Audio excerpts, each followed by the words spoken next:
Oke, halo semuanya. Boleh dong, ada yang komen suaraku bisa didengar nggak ya? Sudah bisa didengar belum?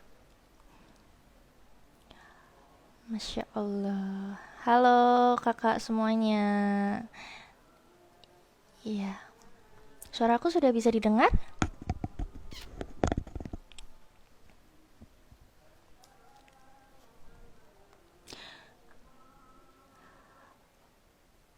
Oke.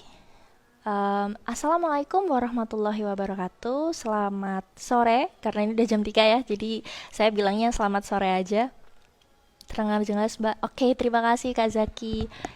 Bisa Kak Aman. Oke, thank you Kak Nadila. Oke, selamat sore semuanya. Apa kabar? Sudah jam 3 nih.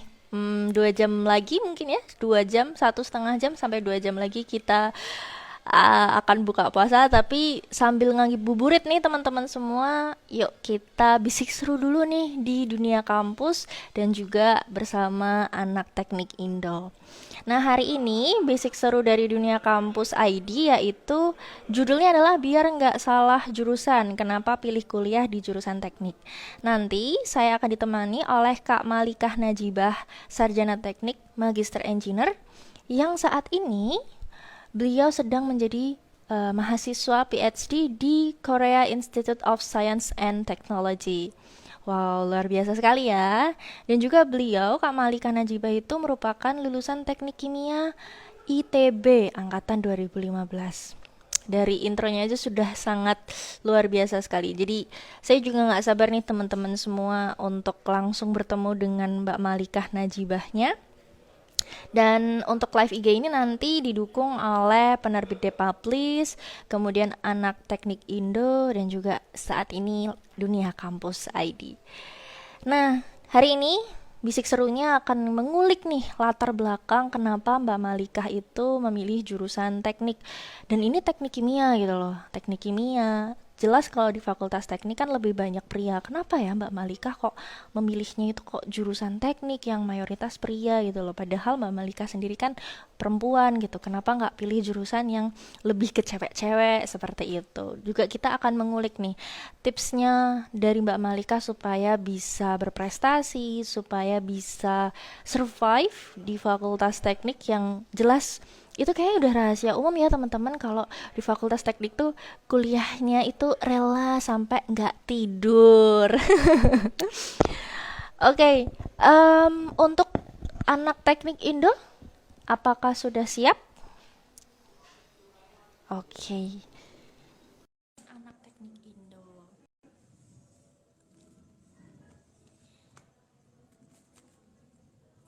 Bisa siapin pertanyaannya nanti di Q&A. Halo Mbak Malika. Halo Kak Bella. Oh iya, saya lupa memperkenalkan diri malahan. Perkenalkan saya Brenda Bella Mbak Malika. Kebetulan hari ini menjadi MC untuk live IG-nya Dunia Kampus. Bagaimana Mbak Malika kabarnya hari ini? Alhamdulillah sehat. Ini lagi nungguin buka sih. Bentar Oh lagi iya. buka puasa. Oh iya, Mbak Malika sekarang di mana posisinya Ini domisilinya? ini posisi di Korea, di Seoul. Sekarang lagi S3 ya. Jadi ini sambil ini nge-lab setiap hari karena lagi ambil penelitian untuk S3 di Korea Selatan. Wow, luar biasa sekali. Ini bulan puasa kayak gini emang nggak libur ya Mbak? Kan bisa jalan-jalan, ada Busan, ada Daegu ya kan? Iya, enggak sih. Ini malah justru kalau bulan lalu kita masih ada WFH ya. Bahkan kayak 3 hari masuk, 2 harinya kita di rumah aja. Tapi sekarang kayaknya Korea udah mulai endemi, jadi kita udah masuk full day. Bahkan puasa pun kita harus tetap masuk dari jam 9 sampai jam 6 sore gitu. Tapi justru nggak kerasa sih Wow. kita. Meskipun kalau di Korea tuh kita puasanya lebih lama ya, mulai dari jam 4, terus kita bukanya jam 7 hampir setengah 8 malam, tapi nggak kerasa gitu. Karena cuacanya dingin banget. Oh, oh ini sekarang saat ini masih musim dingin ya Mbak Malika ya di sana? Iya, ini masuk spring, musim semi. Tapi kayaknya ada global warming gitu ya. Jadi harusnya udah anget tapi masih dingin gitu. Oke, oke, oke. Luar biasa sekali Mbak Malika. Mbak Malika, boleh dong diceritain dulu kenapa Mm-mm. sih awal mulanya memilih teknik kimia ya Mbak Malika ya? Iya, Padahal betul. kan kalau teknik kimia tuh saya dengar-dengar nggak coba belajar kimia, banyak yang Oh. dipelajarin dan itu susah gitu kan. Dengar-dengar kebanyakan juga cowok gitu kan. Kenapa Betul, nih Mbak betul. Malika kalau pilihnya teknik kimia? Iya, ini sebenarnya ceritanya agak panjang sih. Ini tuh awalnya udah mantep buat masuk teknik kimia itu dari SMP, percaya nggak Kak Bella? Jadi dari SMP itu udah banyak denger cerita orang-orang masuk kuliah tuh di jurusan teknik gitu. Kalau teman-teman lain mau, kalau ditanya mau kuliah kemana, kedokteran gitu jawabnya, terutama yang cewek-cewek Mm-mm. gitu. Tapi karena aku udah apa ya, istilahnya kayak didoktrin gitu ya, mulai dari kakak kandung aku, jadi ada kakak cewek aku yang dia punya temen masuk teknik kimia ITB gitu. Terus ada juga om aku yang masuk ITB. Jadi waktu aku SMP aku inget banget om tuh posisi kan di Jakarta sama di Qatar. Habis itu pulang itu bawain buku termodinamika gitu. Padahal aku juga Oh. belum ngerti tapi ya udah anyway aku terima aja sambil nanti dibaca aja pas udah SMA gitu ya, pas udah lumayan ngerti gitu. Terus sedangkan orang tua tuh sebenarnya pengennya masuknya ke kedokteran ya kan, kalau orang tua biasanya udah cewek mah dokter aja enak kerjanya gitu. Nah, tapi kayaknya doktrin orang tua buat masuk kedokteran tuh rada telat gitu. Jadi pas udah SMA baru disuruh masuk apa kedokteran, sedangkan aku udah terlalu jatuh cinta sama teknik, terutama teknik kimia. Dan dulu tuh aku suka banget sama tiga matkul ini ya, kimia, fisika, matematika itu suka banget. Oh. Dan malah nggak suka sama biologi sama sekali, apalagi juga takut sama darah, takut sama suntik gitu. Makanya makin makin yakin lagi meskipun awal-awal orang tua kayak, wah jangan dong, masa di teknik gitu, nanti kamu mau jadi apa katanya. Cuman waktu itu akhirnya mencoba untuk apa ya komunikasi biar dapat restu juga, karena takut ya kalau nanti udah masuk teknik ternyata nggak dapat restu, nggak keterima, atau ternyata pas kuliah dipersulit gitu kan, itu juga penting ya restu orang tua. Jadi akhirnya setelah diobrolin, alhamdulillah eh, ya bisa lah diajak kompromi terus keterima. Dan justru sekarang malah aku dan orang tua aku juga bersyukur, untung aja dulu masuknya teknik ya dok ya gitu. Coba kalau dulu kedokteran mungkin kamu masih ini itu segala macam, makanya diambil sisi positifnya gitu. Luar biasa. Ini Mbak Malika angkatan 2015 ya? Iya Atau betul, lulusnya dari angkatan 2015? angkatan 2015. Angkatan 2015, terus sekarang tahun 2022 sudah melanjutkan PhD seperti itu. Boleh Iya. diceritain Mbak Malika kok bisa cepet banget? Berarti kan Mbak Malika usianya sekarang cuma sekitar 25-an ya kan Mbak Malika Sekarang ya? 23 aku umurnya. 23? Iya 23 tapi jalan dua, Hmm. nanti Agustus 24. Iya. Wow, luar biasa sekali.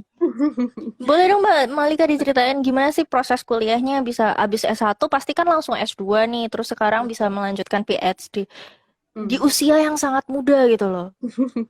Iya, jadi kenapa cepet itu karena dulu waktu SMA kan ambil kelas akselerasi. Jadi harusnya aku angkatan 2016, tapi karena ikut Aksel jadi masuknya lebih dulu ya, angkatan 2015. Kemudian pas lulus itu 2019 memang udah ada impian buat masuk S2 entah dimanapun itu, di Indonesia boleh, di luar negeri juga boleh. Bahkan waktu itu udah terdaftar jadi mahasiswi S2 di magisternya teknik kimia. Jadi aku ambil program fast track. Jadi kalau S1 kan 4 tahun, tapi kalau fast track tuh nanti 5 tahun udah dapat S2-nya juga gitu. Itu udah sambil jalan di semester 7 sambil kuliah S1 tapi sambil ambil mata kuliah S2. Dan sebenarnya cocok sih, cuman ngerasanya kayak kok yang aku pelajari sama aja ya kayak S1 kemarin gitu. Ya pengalaman yang aku dapat juga mungkin nggak banyak yang berbeda, misalnya kemampuan bahasa Inggris nggak begitu terlatih ketika di sini, ketika di Bandung gitu ya. Jadi waktu itu mikir apa keluar negeri aja ya gitu, dan waktu itu kebingungan ya mau kemana. Pengennya tuh ke Eropa, kalau orang-orang mungkin kalau teknik, wah teknik mah ininya khasnya Eropa gitu, terutama dulu karena kedoktrin juga sama Pak Habibie jadi pengen ke Jerman gitu ya. Nah terus waktu itu pas mau daftar itu ada persyaratan harus punya ijazah dulu buat daftar S2 kan, pasti gitu ya butuh ijazah.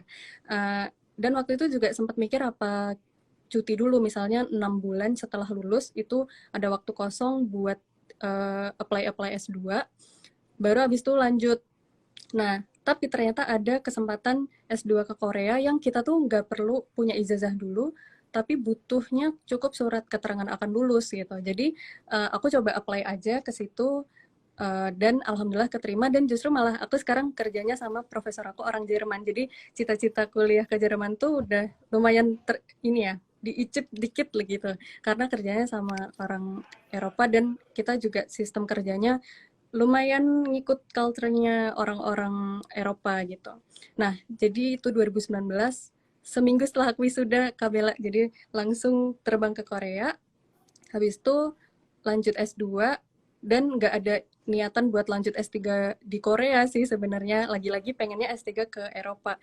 Tapi setelah menjalani di sini ternyata, wah kok ini ya seru banget gitu di sini. Aku merasa S2 kayak udah berasa kayak anak S3 gitu. Apa nge-lab setiap hari, kemudian penelitian tuh nggak pernah berhenti, publikasi juga, paten, paper segala macam. Jadi akhirnya aku memutuskan untuk lanjut aja di sini karena lingkungannya juga enak banget gitu. Jadi makanya cepet banget. Jadi abis lulus S1 tek langsung S2, abis itu tek langsung S3 gitu.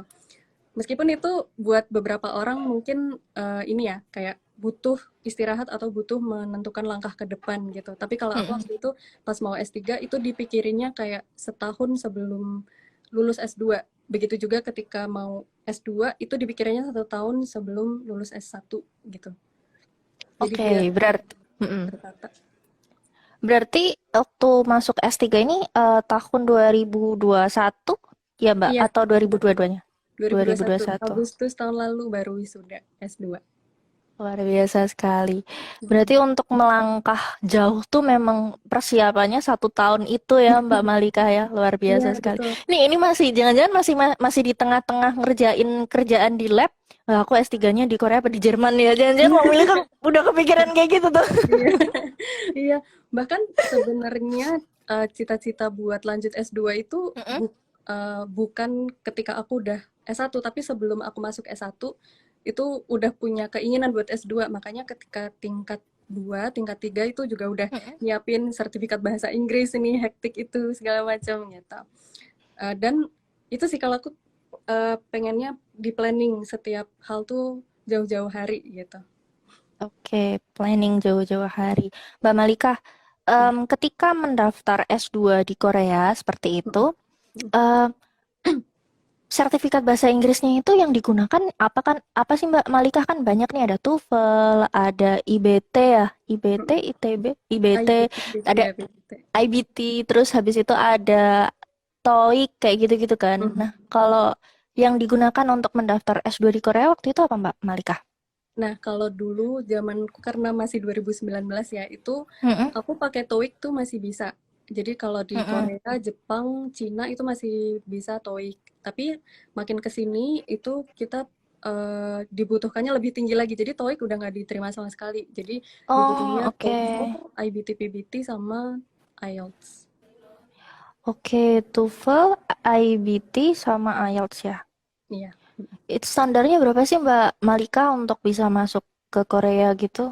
Wah, aku nggak tahu ya. Standar Tapi skornya. kalau IELTS itu minimal 6. Tapi bedanya kalau Eropa sama di Korea ya, kalau kalau Eropa itu setauku 6 itu kayak di setiap ini ya part, misalnya writing minimal 6, apa reading minimal 6, semuanya 6. Tapi kalau ke Korea atau ke negara-negara Asia itu yang penting rata-ratanya 6. Mau yang satunya 7 tapi yang satunya 5, tapi yang penting rata-ratanya 6. Itu sih bedanya Oh, kalau ke Korea gitu. Terus oke. kalau yang TOEFL IBT aku kurang inget ya, tapi kalau nggak salah Mm-mm. 79 apa ya skornya, yang IBT ya. Oh, Mm, minimal. tinggi juga ya.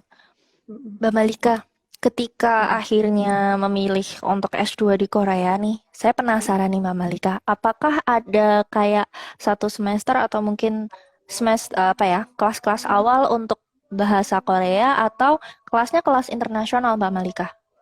Eh, kalau punyaku kebetulan kelas internasional, dan Mm-mm. biasanya untuk yang S2 sama S3 kebanyakan kelasnya internasional, terutama yang beasiswanya beasiswa profesor sama institut penelitian kayak aku. Tapi kalau beasiswanya dari pemerintah Korea, mungkin Kak Bella pernah dengar ada namanya KGSP, Korean Oh Government ya, Scholarship Program. Nah, itu kita mm-mm, perlu mm-mm. belajar bahasa Korea dulu 1 tahun gitu. Mm-mm.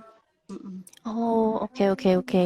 Nah, Mbak Malika, ini kan tadi kita ngomongin S2 sama Mm. S3-nya seperti itu ya. Kita coba kembali lagi ke S1 karena barangkali di sini ada teman-teman maba atau teman-teman S1 Betul. juga. Mm-mm. Nah, Mbak Malika bilang tadi untuk nge-planning sampai ke titik S2, S3 itu butuh waktu yang lama, 1 tahun, dan itu perlu benar-benar hati-hati. Mm-mm. Bagaimana Mbak Malika ketika awal masuk S1 nih di teknik Mm-mm. kimia, gimana itu persiapannya Mbak Malika sebelum masuk? Apakah Mbak Malika udah belajar-belajar dulu kah? Atau em, kepo-kepo dulu teknik kimia gimana? Atau gimana nih menjalani S1 awal-awal di teknik kimia? Iya, sebenarnya kalau pas S1 itu karena masih apa ya, masih anak-anak banget gitu ya. Itu aku nggak ada kepikiran buat sampai harus belajar, bahkan ada teman-temanku yang les gitu ya.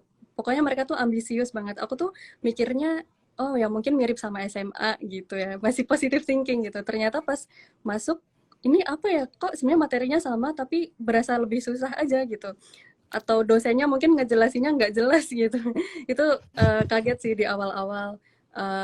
Terus apa ya, pas aku mungkin awal-awal tingkat 2 ya, terutama tingkat 2 tingkat 3 pas udah masuk penjurusan, karena kalau di ITB kan ada TPB dulu, tahap persiapan bersama, kayak istilahnya SMA kelas 4, habis itu baru penjurusan di tingkat 2-nya.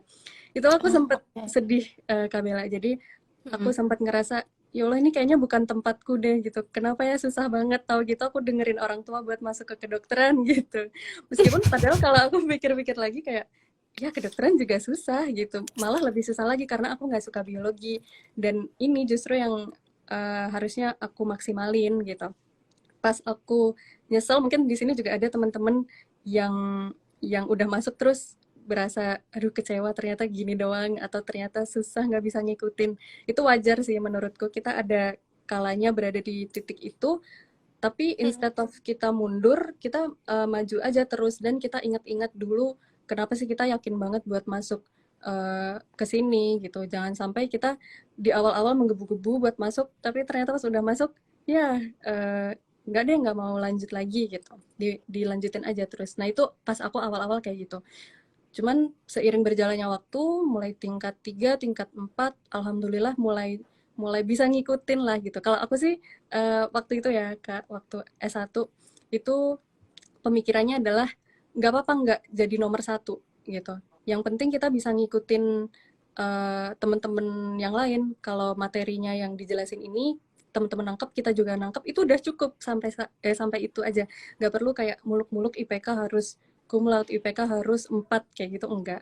Waktu itu ya, waktu S1 itu kayak gitu. Jadi yang awalnya idealismenya tinggi ya anak SMA, itu lama-lama di agak realistis dikit gitu. Oke.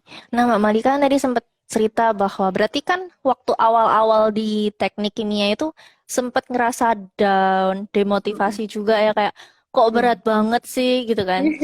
Gimana nih caranya Mbak Malika untuk bisa akhirnya oke, daripada mundur mending maju aja. Nah, itu loh Mbak Hmm, Malika, itu kan pasti ada dorongan tuh. Gimana betul caranya betul. membangkitkan si moodnya ini gitu loh. Mood suasana hati ini untuk tetap oke maju nggak masalah gitu. Mm-mm. Gimana Mbak Malika? Ini sih tadi ya, ingat-ingat lagi kenapa waktu itu milih itu, dan habis itu juga dipikir ini untuk beberapa tahun kemudian, misalnya kalau misal aku waktu itu akhirnya nggak lanjut kuliah gitu, nah itu possibility-nya apa? Apakah aku nggak kuliah sama sekali? Kan itu juga aku yang rugi. Atau misalnya aku akan pindah ke jurusan yang lain. Nah, jurusan yang lain tuh apa? Apakah jurusan yang baru ini akan memberi comfort ke kita, misalnya ternyata lebih gampang gitu, atau ternyata lebih enak, kan enggak juga, enggak ada jaminan itu. Kita harus memulai lagi dari nol, atau mungkin di tempat baru itu akan lebih sulit lagi, lebih lebih menantang lagi, karena nggak sesuai sama passion kita. Misalnya waktu itu kan aku mikirnya, dalam pikiran aku adalah tahu gitu aku pindah ke kedokteran aja gitu kan. Padahal kalau aku masuk kedokteran pun belum tentu aku keterima di SBMPTN-nya, karena susah kan SBMPTN. Apalagi kalau nyiapinnya dalam waktu dekat. Terus kalau udah masuk, apakah aku bisa ngikutin karena itu full biologi loh, aku nggak ngerti biologi kayak gitu. Jadi dipikirinnya hal-hal kayak gitu. Kecuali kalau teman-teman udah mantep ngerasa, oh ini bukan passion aku coba pindah ke univ lain, jurusan lain, dan teman-teman mantep dan siap akan apa yang terjadi di depan, itu silahkan go for it gitu. Tapi kalau kayak Wow. aku sih, aku ngerasa ini passionku di sini di teknik kimia, jadi aku berusaha untuk selesain itu gitu. Dan Wow. Mm-mm. yang ini sih, yang paling penting tadi ya udah aku bawa-bawa restu orang tua. Di sini aku juga selalu highlight bahwa aku kuliah alhamdulillah dilancarkan, semuanya lulus tepat waktu, ini itu segala macam. Itu karena doa orang tua sih Kak Bella menurutku. Karena aku tuh ada kayak matkul-matkul yang aku tuh sebenarnya nggak bisa ngikutin gitu. Misalnya waktu tingkat satu ada namanya gamtek, gambar teknik. Itu kan eh, apa ya, harus pinter ngebayangin, ngegambar, visual segala macam. Sedangkan aku nggak begitu bisa di situ. Nah, aku ceritakan ke ibu kayak sampai nangis-nangis, bu aku nggak bisa nih, gimana nanti kalau nggak lulus gitu kan. Tapi ibu bilang, udah pokoknya tenang aja kamu maksimalin nanti ketika ujian, pokoknya kamu belajar semaksimal mungkin nanti doa itu giliran ibu gitu, serahin doanya tuh biar ibu aja yang doain gitu. Nah, itu beneran. Jadi pas aku mau ujian, ini mungkin udah budayanya di keluarga aku ya. Jadi setiap anaknya ada yang ujian, itu ibu tuh pasti puasa. Termasuk sampai sampai S1, bahkan sampai sekarang kayaknya setiap mau ujian atau mau sidang tesis gitu ya, ibu tuh puasa gitu. Biar kalau nanti puasa doanya dikabulkan gitu. Dan iya bener waktu itu gamtek yang aku nggak bisa ngikutin sama sekali. Bener-bener Kak, kayak ada kita tuh praktek gitu. Yang lain tuh nilainya bagus-bagus 100 gitu. Aku pernah waktu itu dapat nilai 30. Coba bayangin, itu aku nangis banget karena itu apa prakteknya ada 7 kali, ada yang satu kalinya aku dapat 30. Itu aku nangis, nangis kayak ya Allah aku tuh bodoh banget segala macam.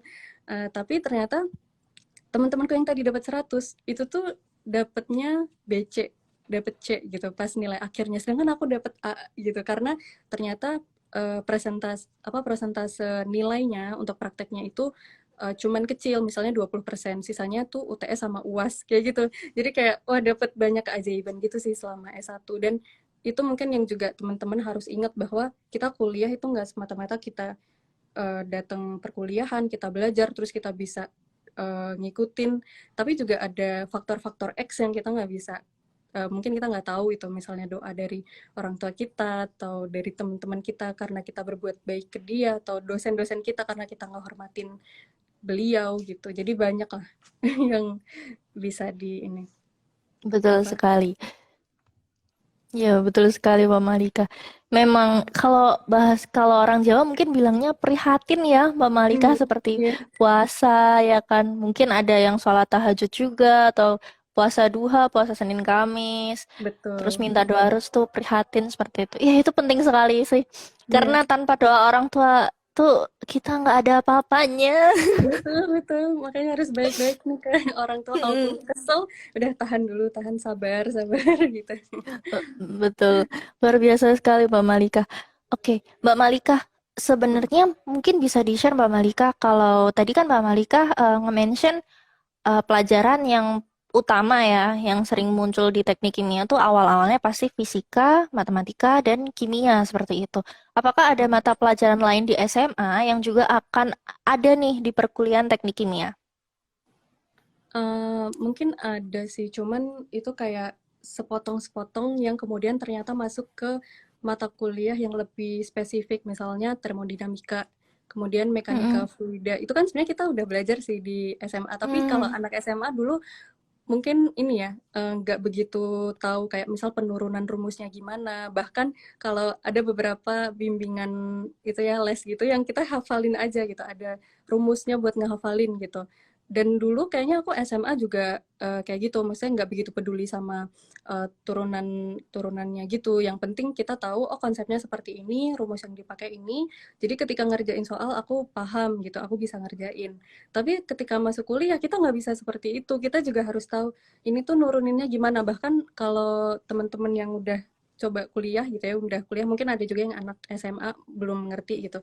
Kalau kuliah kan kita bahkan nggak ada angka ya, kita cuman ada huruf doang, soal-soalnya kita suruh nurunin, dan kita untuk nurunin itu kan harus tahu konsepnya secara mendetail gitu. Itu sih paling sebenarnya udah kita pelajarin di SMA, tapi lebih lebih versi lebih apa ya? Lebih spesifik, lebih lebih susah gitu. Itu ketika kita kuliah.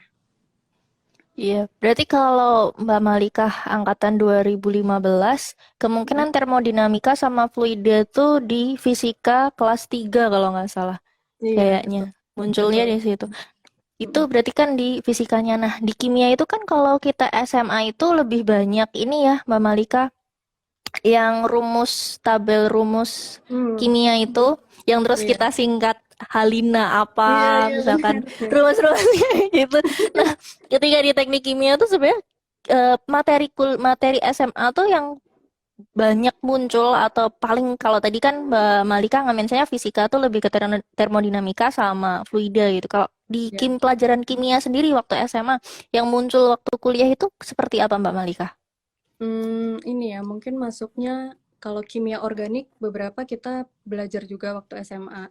Terus ini yang paling aku inget tuh kayak tau gak sih electrochemical device misalnya baterai, terus ya kayak gitu kita ternyata juga belajar di kimia waktu SMA. Tapi kita baru belajarnya lagi di teknik kimia itu kalau nggak salah tingkat 3 atau tingkat 4 baru masuk, dan itu juga mata kuliah pilihan. Jadi kalaupun nggak ambil nggak apa-apa. Dan Kak Bella sebenarnya meskipun kita namanya teknik kimia gitu ya, itu agak menipu. Banyaknya tuh fisika justru. Iya. Jadi waktu awal-awal banyak tuh teman-temanku aku tanya, "Kamu kenapa masuk Tekim?" Mereka bilangnya, "Karena aku suka ini kimia," gitu. Taunya pas masuk, "Loh, kok fisika semua?" gitu. Gimana nih? Hmm. Oke. Kalau oktan gitu, oktan itu masuk ke ini juga nggak ke pelajarannya teknik kimia gitu nggak Mbak? Iya, kalau nggak salah Nilai-nilai masuk oktan kayak juga gitu. sih. Iya, itu juga kita pelajari Oke. ketika udah penjurusan. Iya. Mm. Oke oke oke. Nah, Oh, terus kalau ini dari gimana? malah lebih banyak kalkulus justru kayaknya, lebih lebih sering belajar kalkulus dibanding kimia kalau di teknik kimia tuh. Jadi fisika sama kalkulus itu dua dua matkul yang wajib banget dikuasai sih untuk masuk teknik kimia. Oke, kayaknya kalau SMA tuh kalkulus gak begitu dibahas kayaknya, ya nggak sih? Betul. Atau malah Mm-mm. jarang ya kalkulus. Ya mungkin Iya. teman-teman yang sekarang lagi nonton live IG mulai bisa kepo-kepo kalkulus ya teman-teman SMA yang pengen masuk teknik kimia. Karena itu kayaknya bakalan jadi makanan sehari-hari di teknik kimia. Iya. Kalkulus, termodinamika. Kecuali kalau suka tuh justru wah ini tempat yang tepat lah gitu. Kalau nggak suka, wah gimana nih? Udah terlanjur masuk, sukanya kimia nggak ada kimia. Oke, oke. Nah, Mbak Mbak Malika, mungkin bisa di-share juga nggak, apa sih perbedaan ketika S1 nih? S1 kan Mm-mm. kita kuliahnya 4 tahun ya. Betul, Terus S2 kan kuliahnya kalau saya hitung berarti cuma 2 tahun seperti itu. Nah, betul. perbedaannya apa nih dari segi prakteknya, dari segi teorinya juga, perbedaannya di mana tuh Mbak Malika? Oke, kalau dulu selama S1, mungkin ini juga nggak cuma di ITB, tapi di tempat-tempat yang lain di Indonesia, karena di lab aku tuh banyak lah dari univ yang lain, ada ITS juga, ada UI juga. Mereka juga setuju bahwa selama S1 itu kita belajarnya tuh banyak banget, komprehensif banget. Semua muanya itu kita pelajari, dan timelinenya tuh enak gitu. Jadi kayak udah dijadwal dengan enak. Misalnya ketika udah belajar kalkulus satu, maka selanjutnya kalkulus 2, baru setelah itu masuk apa misal statistika gitu. Jadi kayak bertahap gitu.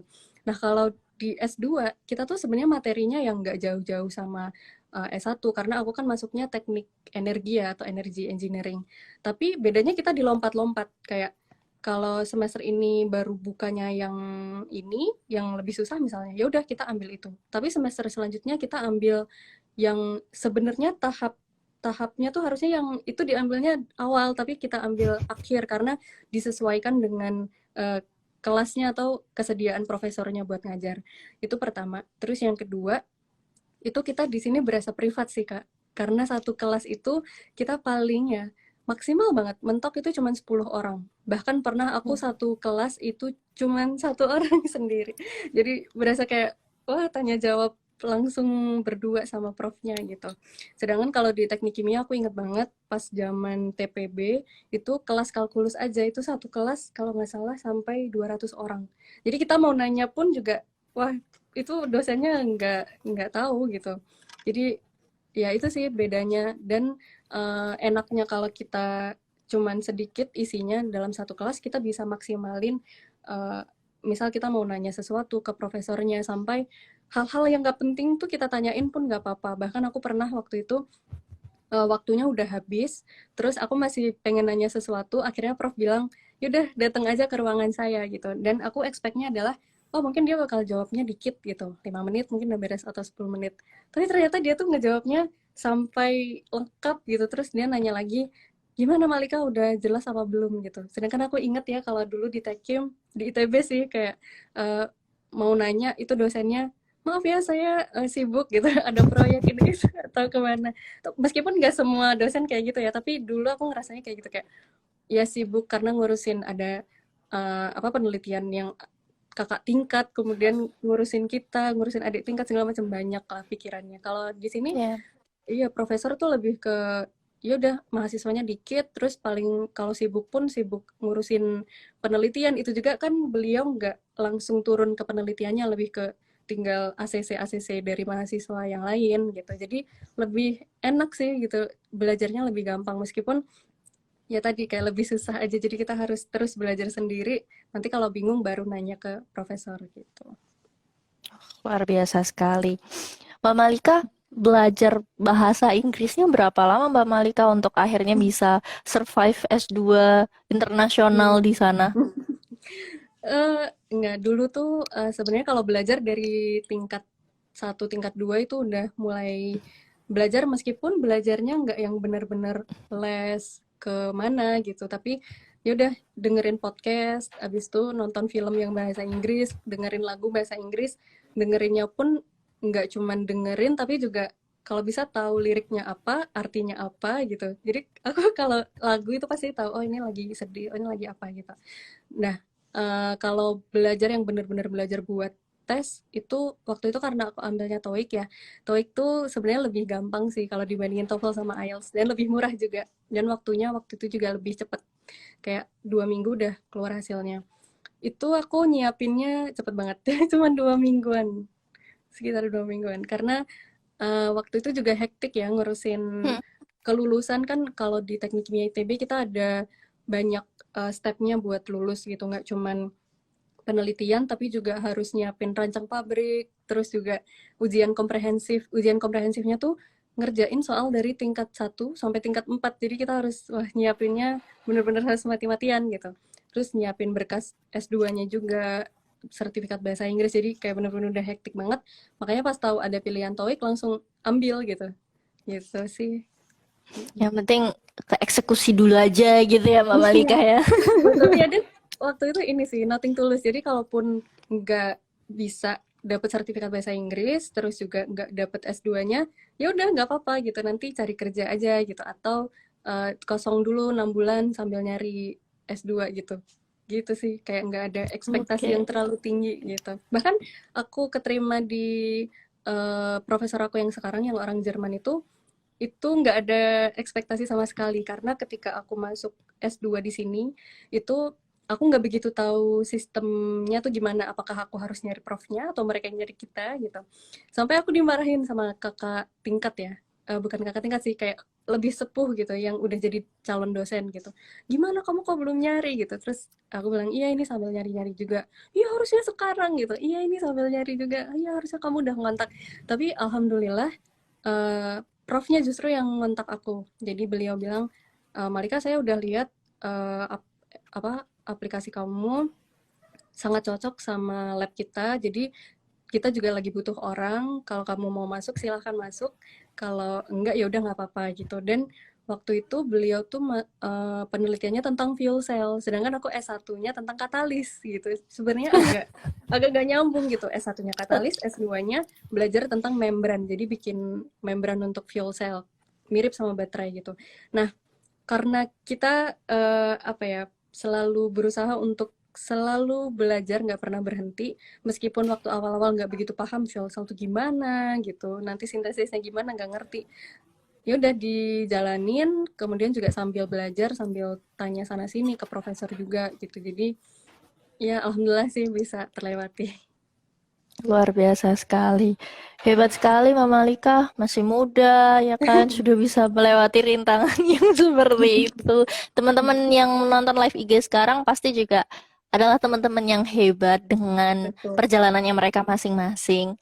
Teman-teman betul. bagi yang mau mengajukan pertanyaan bisa di kolom Q&A ya teman-teman.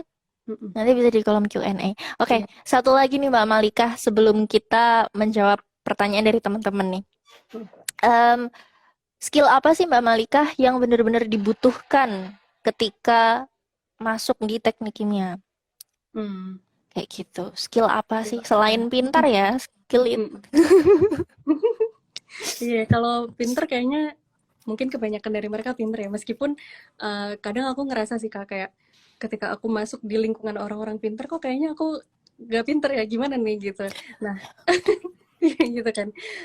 Apalagi apalagi pas aku masuk teknik, mungkin teman-teman di sini juga ngerasain, yang cewek-cewek terutama. Pas masuk kelas, ada orang tidur gitu ya, tapi ketika ditanya dia paham, ketika ujian dia nilainya bagus. Nah, itu aku berasa kayak, apa ya, kok jahat banget sih nih orang nggak belajar nilainya bagus gitu. Tapi kita sebenarnya kan nggak tahu ya, mungkin malam-malam di rumah, di kamar dia tuh belajar, tapi ketika di kelas nggak mau nunjukin kalau dia belajar, kan ada tipe orang yang kayak gitu. Tapi kalau aku kayaknya kalau pengen bisa ngikutin itu harus belajar semaksimal mungkin gitu. Dan ya udah itu aku maksimalin di situ. Aku kayak berasanya apa ya, mikirnya oke, mungkin mereka malas mager gitu, tapi apa nih yang aku punya yang mereka nggak punya, oh aku mungkin bisa lebih rajin dari mereka, ya udah aku harus maksimalin rajinnya ini gitu gitu. Oke. Rajin ya, rajin yang utama. Oh, sama skill ini sih, skill problem solving, terus juga bekerja sama dalam tim, karena kita nanti nggak akan sendirian kan, apalagi di kuliah itu banyak banget matkul-matkul yang kita dipaksa untuk berteman gitu ya. Ini buat teman-teman yang introvert nih mungkin juga harus menyesuaikan gitu, karena kalau SMA mungkin kita belajar sendiri pun bisa, tapi ketika kuliah kita dihadapkan eh, masalah yang kita harus nyelesainya secara kelompok gitu misalnya. Betul. Dan ketika kerja juga kita akan langsung ketemu sama orang-orang. Jadi itu sih apa ya, komunikasi itu juga skill yang penting di jurusan apapun ya, termasuk di teknik kimia. Iya, setuju. Sama apa Setuju ya? sekali. Ya, udah sih palingnya itu aja. Harus rajin mencatat juga nggak sih Mbak Malika Ah, ya, kayaknya? benar-benar. Tapi tapi itu tergantung orangnya sih mungkin ya Kak Bella. Karena Mm-mm. ada yang tipe yang ngedenger aja tuh udah inget gitu. Tapi kalau aku, kalau ngedenger, inget itu cuman bentar. Habis itu lupa lagi, gampang lupa. Jadi apa-apa harus dicatat gitu. Ya, itu tergantung kita Oke. tipe belajarnya seperti apa gitu. Oke, sebenarnya ada satu pertanyaan lagi sih yang bikin aku penasaran. Cuman sepertinya kita respon dulu nih teman-teman yang udah bertanya di tab Q&A. Oke. Bentar. Oh Ini rame ini banget ya teman-teman tadi, dari tadi. iya. Apa skripsi yang kita kerjakan saat S1 ada gunanya buat ke depan, Mbak? Nah, gimana tuh Mbak Malika? Iya, bahkan kadang aku ngerasa kayak waktu itu kenapa ya aku belajar ini tapi nggak kepake di saat ini gitu. Misalnya kayak coding, kan aku sempat belajar coding ya di teknik kimia, Mm-mm. tapi nggak kepake sama sekali gitu.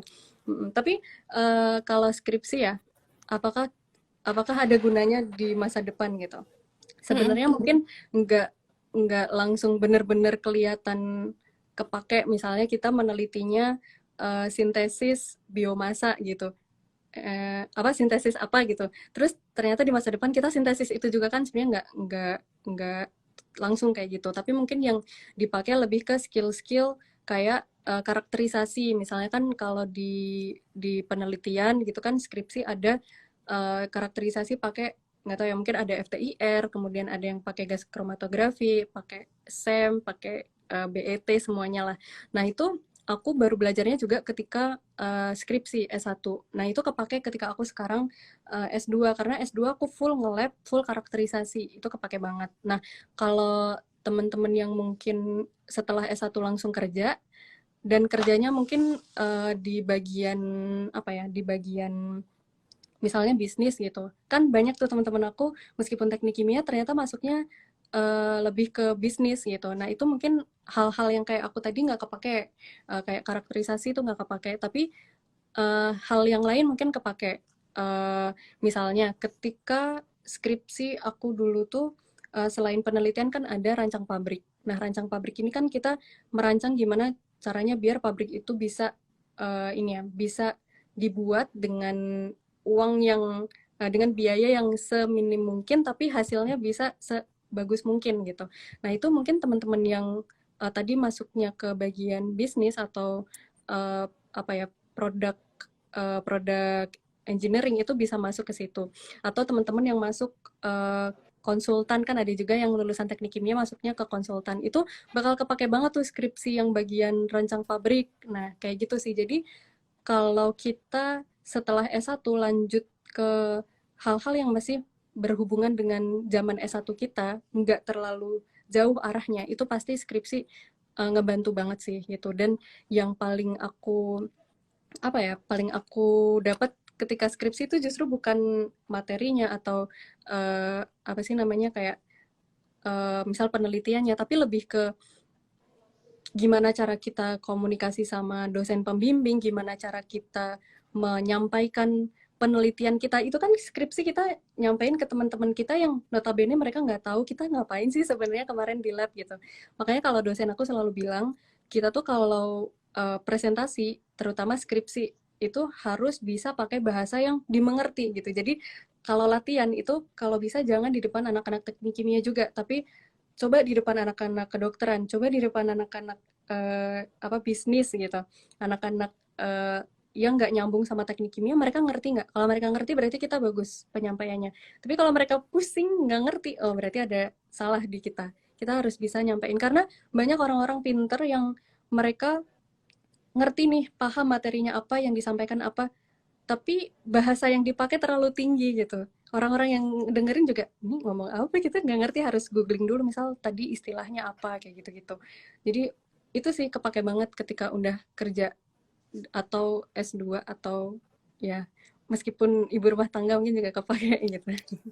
Betul sekali. Karena sebenarnya manfaat dari skripsi itu sendiri bukan hanya perihal judulnya itu bakalan keguna nggak ya di tempat kerjaku atau di masa depanku, tetapi esensi dari proses kita buat skripsinya itu loh yang Iya, sebenarnya justru malah bermanfaat buat diri kita sendiri. Bagaimana kita survive untuk menghadapi dosen yang kita bahkan kadang nggak tahu nih moodnya lagi bagus atau enggak. Kemudian iya seperti betul. kata Mbak Malika tadi, bagaimana menyampaikan apa yang kita tulis itu bisa tersampaikan dengan baik ke audiens supaya mereka juga paham sama bahasa kita ya kan. Kalau Betul. orang lain tuh menangkapnya gimana, public speaking, terus habis itu menulis karya ilmiah menurut saya karena pasti Hmm. saat kita bekerja pun kita juga harus menulis karya ilmiah berupa laporan ya Betul, sepertinya. betul, betul. Terus juga ini sih Oke. berpikir rasional sih itu juga yang aku dapat banget selama kuliah kemarin, terutama di S1 terus di skripsi juga. Banyak kan ketika kita ngelakuin penelitian terus dosen penguji nanya, "Kenapa kamu pakai senyawa ini?" gitu. Terus banyak yang jawab, "Karena tahun lalu juga kakak tingkat pakainya ini," gitu, atau "Karena menurut literatur ini," gitu. Sedangkan menurut dosen penguji bukan itu jawabannya, tapi lebih ke secara fungsional aja. Misalnya, "Oh, kalau ditambah ini, maka dia konversinya akan naik," gitu. "Kenapa konversinya naik?" "Oh, karena ikatannya begini-begini." Pokoknya dijelaskan secara detail dan secara masuk akal, secara rasional gitu. Itu sih. Banyak pokoknya yang kita dapat selama skripsi ya. Banyak, banyak sekali sebenarnya. Jangan jadi teman-teman yang mungkin mahasiswa saat ini mengalami proses skripsi, jangan dianggap, oh aku skripsi nanti nggak ada gunanya apa segala macam. Enggak seperti itu. Jangan hanya fokus ke judulnya aja, tapi juga Betul, maknai prosesnya. betul. Oke, pertanyaan lagi ya, Mbak Malika. Oke. Kita pilih pertanyaan. Nih dari Mbak Rida, gimana caranya untuk tahu passion kita? Nah, betul sekali nih, ini kayaknya cocok nih untuk Mbak Malika. Mbak Malika S1, S2, dan sekarang S3 di teknik kimia. Bahkan menentukan teknik kimia dari SMA. Gimana tuh Mbak caranya supaya kita tahu nih passion kita tuh apa? Mm-mm. Oke, ini sebenarnya agak susah ya jawabnya karena kayaknya semua orang termasuk aku juga pernah merasakan ini kayak kayaknya ini bukan passion aku gitu. Lanjut atau enggak gitu. Nah, kalau aku ya cara tahu ini passion kita atau enggak itu adalah kita nyaman nggak di situ, kita bisa maksimal nggak di situ. Karena gini, aku punya kakak tingkat yang beliau itu sama-sama kayak aku teknik kimia, tapi angkatannya udah jauh di atas aku. Kemudian lanjut S2, lanjut S3 di luar negeri juga, kemudian lanjut postdoc. Jadi tahapannya udah ini nih tinggi banget gitu. Terus tiba-tiba dia nyeletuk gini, aduh kenapa ya dulu aku masuk teknik kimia gitu. Padahal udah kelewat jauh banget. Terus aku tanya, emang oh enggak, bahkan awalnya gini, kenapa ya dulu aku sampai harus S2, S3 gitu. Taunya pas aku kerja pun ini gajinya juga mirip sama anak-anak S1 katanya gitu. Terus aku tanya lagi, emang dulu kenapa lanjut S2, S3 ke Korea? Ya karena dulu adanya itu pilihannya gitu. Dulu sempet sih ditawarin kerja katanya gitu. Tapi pas ditawarin kerja gajinya kecil banget mal katanya gitu. Jadi ya gimana aku pas aku bandingin sama Korea akhirnya aku pilih Korea aja deh karena gajinya lebih gede kata dia gitu. Terus aku tanya lagi, terus dulu kenapa masuk teknik kimia? Kata dia karena keren gitu. Zaman dulu kan teknik kimia passing grade-nya paling tinggi setelah teknik elektro kata dia gitu. Wah tahu gitu ya mal aku pindah aja ke teknik informatika. Kalau sekarang kan informatika lagi ini ya berjaya banget gitu. Kalau kita lulus langsung banyak yang nyari perusahaannya gitu kan. Nah, itu tadi jangan sampai ketika kita memilih sesuatu itu hanya karena apa? Karena dia keren gitu, karena prestis. Itu jangan sampai memilih karena itu. Aku pun sebenarnya masuk ke ITB itu bukan karena wah biar dianggap orang pinter nih, biar keren nih anak ITB gitu. Bahkan aku kalau misal ditanya sama orang gitu, ketika aku lagi pulang ke Solo gitu, kuliahnya di mana gitu, aku nggak langsung jawab ITB. Kan ada yang ITB gitu kan teman-teman. Nah kalau aku bilang, iya Pak di Bandung gitu, terus mereka bilang, oh ini ya di Bandungnya mana misal nyebutin Univ, oh di Unisba ya gitu. Terus baru bilang, oh enggak Pak, oh, di sini baru kalau misal dia benar-benar maksa ya udah aku jawab ya di ITB gitu. Tapi bukan berarti aku kayak mau menyombongkan wah ini ITB nih sesuatu yang keren itu enggak. Bahkan masuk teknik kimia pun bukan karena dia eh, apa rankingnya tinggi kan waktu itu memang pas zaman aku masuk itu kayaknya teknik kimia paling favorit di fakultas aku ya di fakultas teknologi industri kan ada teknik kimia, teknik fisika, teknik industri, manajemen rekayasa industri segala macam. Kalau teman-teman lain mungkin ada juga yang memilih karena rankingnya tinggi, tapi kalau aku pribadi itu memilih karena ya ini yang aku cari gitu. Ini yang paling cocok sama aku dan untuk masa depan kayaknya uh, ini yang aku suka gitu. Jadi itu sih menurutku dari cara kita memilih dari beberapa opsi yang ada di depan kita itu mana yang paling apa ya paling masuk akal buat kita, mana yang paling bagus buat kita ke depannya. Mungkin itu passion yang tepat buat kita.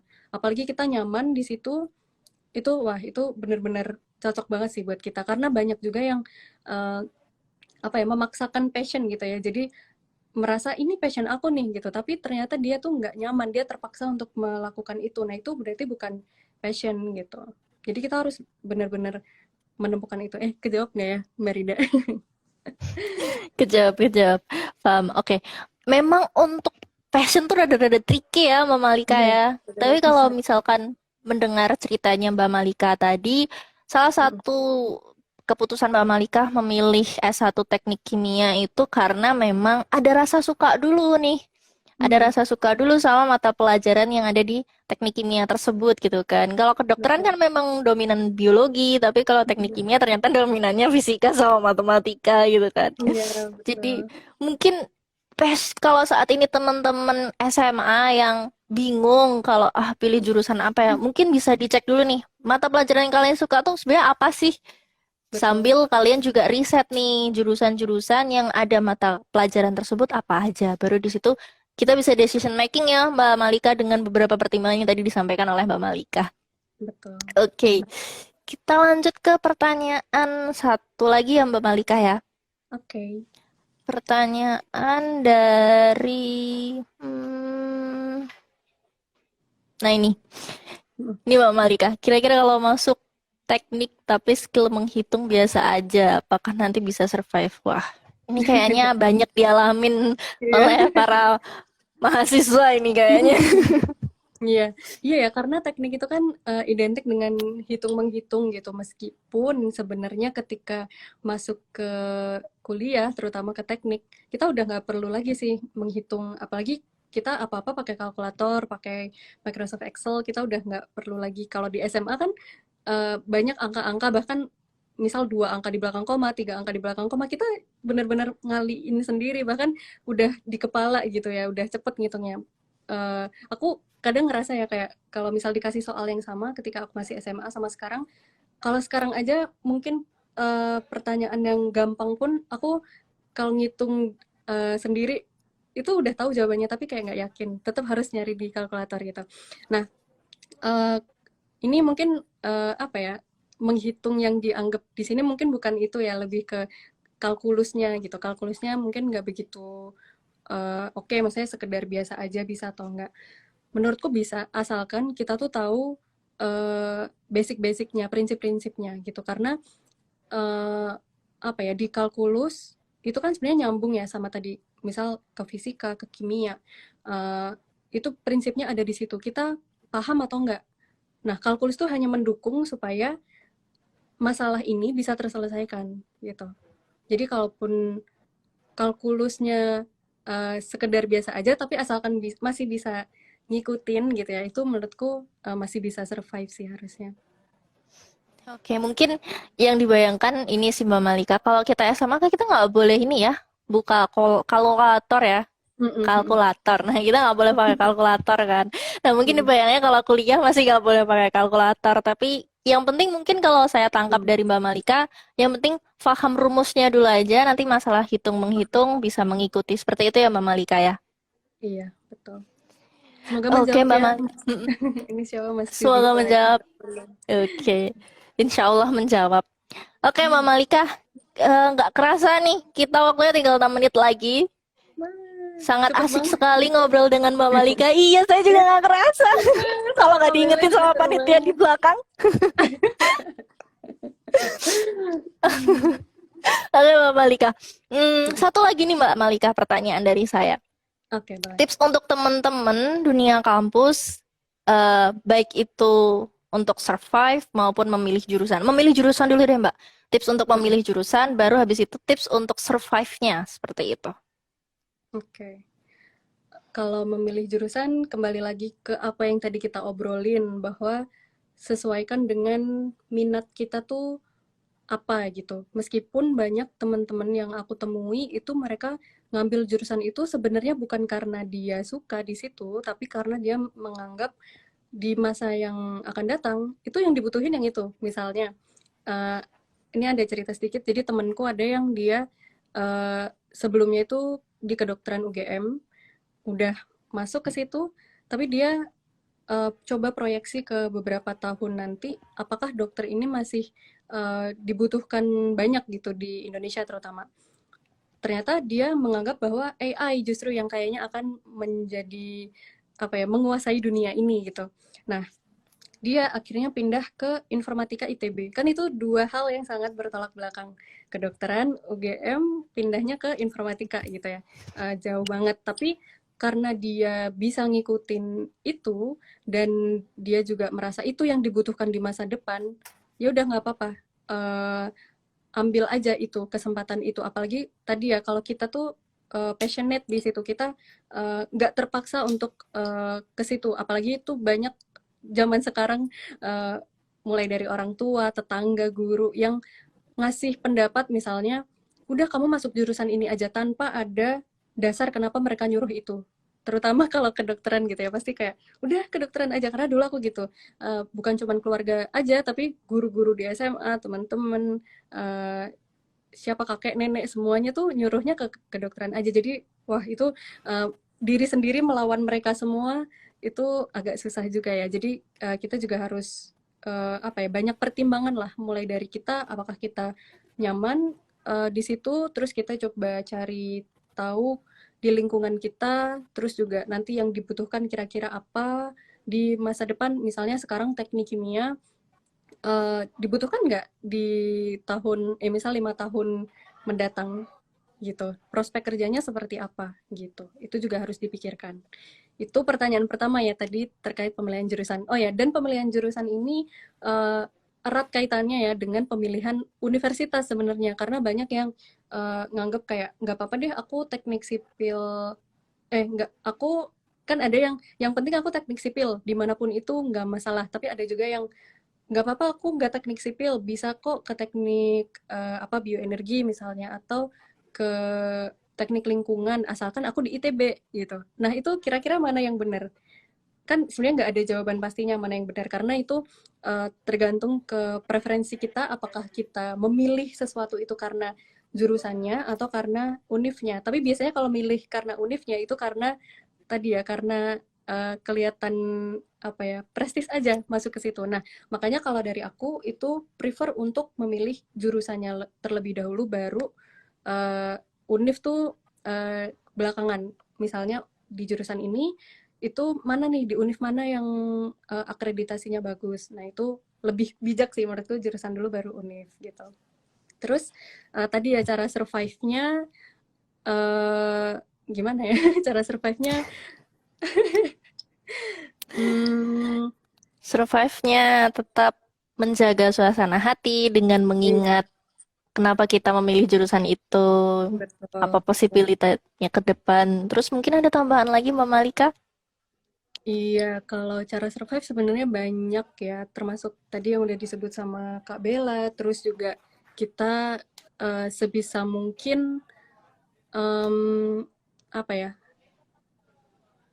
kalau tadi yang aku bilang ya, kayak nggak perlu jadi nomor satu di tempat itu, karena kalau kita udah ekspektasinya terlalu tinggi sama diri kita sendiri, apalagi kalau mahasiswa baru, ketika baru masuk ke univ tersebut, itu kan pasti cita-citanya aku pengen IPK 4 gitu, tapi pas udah melewati ternyata kok susah banget gitu. Nah makanya nggak perlu jadi yang utama nomor satu, tapi at least kita bisa ngikutin aja, itu udah keren banget gitu. Karena kalau dulu tuh terkenalnya ini ya, sindrom juara. Di ITB tuh banyak banget teman-teman yang mengalami sindrom juara, karena ketika SMA mungkin udah sering ranking satu, udah sering nilainya bagus. Ketika masuk, kok nilai aku cuma 20, itu udah biasa banget loh. Ada temanku yang nilainya tuh 8. 8 tuh skalanya dari 100, bukan dari 10. Itu langsung, wah banyak tuh yang pengen bunuh diri lah, pengen Oh, uh, iya pengen selesain aja, udah nggak mau lanjut. Itu juga banyak yang akhirnya DO segala macam. Nah, gimana caranya kita tetap tetap apa ya, keep apa yang kita lakukan sekarang, dan kita lanjutin supaya sampai selesai, tapi kitanya juga nyaman. Jadi tadi ya, memanage hati kita itu supaya nggak kepikiran hal-hal negatif kayak tadi, bunuh diri, ini itu segala macam, itu harus dibuang jauh-jauh gitu. Karena kita juga di sini tuh nggak cuma buat diri kita sendiri sebenarnya, tapi buat keluarga kita gitu, buat orang tua kita terutama gitu. oke. Wow, nggak kerasa nih udah 1 jam sama Mbak Malika kita ngobrolin soal jurusan, terutama jurusan teknik kimia, dan luar biasa sekali. Banyak sekali ilmu, kemudian cerita yang bisa kita ambil dari Mbak Malika. Mudah-mudahan bermanfaat buat teman-teman dunia kampus. Ingat Amin. teman-teman, milih jurusan, kalau tadi Mbak Malika menyampaikan, kita lihat minat kita apa atau passion kita apa yang kita sukain itu gimana, apa yang kita sukain, atau mungkin kita bisa lihat nih prospek ke depannya. Kayak tadi dari Betul. fakultas kedokteran bisa ke teknik informatika kayak gitu. Iya, Oke, tapi kalau bisa Mbak ngikutin Malika. nggak apa-apa. Hmm? Iya, Oh maksudnya iya. kalau tadi Eh, bisa ngikutin nggak apa-apa. iya betul. Yang penting suka aja dulu sama apa yang dipilih. Karena kalau udah Betul. nggak suka, pasti akan berat juga menjalaninya. Seperti itu ya Mbak Malika ya. Betul, betul. Oke, Mbak Malika, terima kasih banyak atas waktunya. Mohon maaf kalau misalkan ada salah-salah dari saya dan juga terima kasih buat teman-teman dunia kampus. Mohon maaf untuk pertanyaannya mungkin belum kejawab semua. Nanti bisa komen-komen lah atau DM-DM di dunia kampus. Nanti dunia kampus bisa bantu untuk komunikasikan ke Mbak Malika. Jangan lupa untuk follow Instagramnya Dunia Kampus ID dan juga Anak Teknik Indo. Jangan lupa juga kepo-kepoin penerbit Depublish karena kalau kalian bingung nih cari buku kuliah, terutama buku kuliah buat teknik kimia, bisa kepoin penerbit buku depublish.com. Seperti itu ya teman-teman. Oh ya, nah ini kan tadi Mbak Malika juga nyinggung soal teknik informatika nih, ya kan? Soal digital marketing ya, berarti sekarang tuh dunianya yang dekat dengan konten, dekat dengan SEO dan lain sebagainya. Teman-teman jangan lupa untuk ikutin workshopnya Dunia Kampus ID. Ada workshop untuk desain di tanggal 21, maaf, di tanggal 23 April 2022 dan juga ada workshop SEO di tanggal 7 Mei 2022. Oke, begitu aja dari saya Mbak Malika. Terima kasih banyak Mbak Malika. Semoga sehat selalu, lancar selalu kuliahnya di Korea Selatan. Amin. Kita Terima kasih juga pamit. Kak Bella. Iya. Cantik banget ya Mbak Malika. Kak Bella lebih cantik ya. Ya kan teman-teman. Enggak. BTW selamat Hari Kartini ya. Hari ini tuh kan Hari Oh Kartini. iya. Selamat Hari Kartini. BTW. Selamat Hari Kartini buat semuanya. Selamat Hari Kartini buat Mbak Malika. Oke, saya tutup dulu ya Mbak Malika. Terima kasih banyak. Sampai jumpa. Selamat sore semuanya. Assalamualaikum warahmatullahi wabarakatuh. Waalaikumsalam. Annyeong. Nyong. Nyong.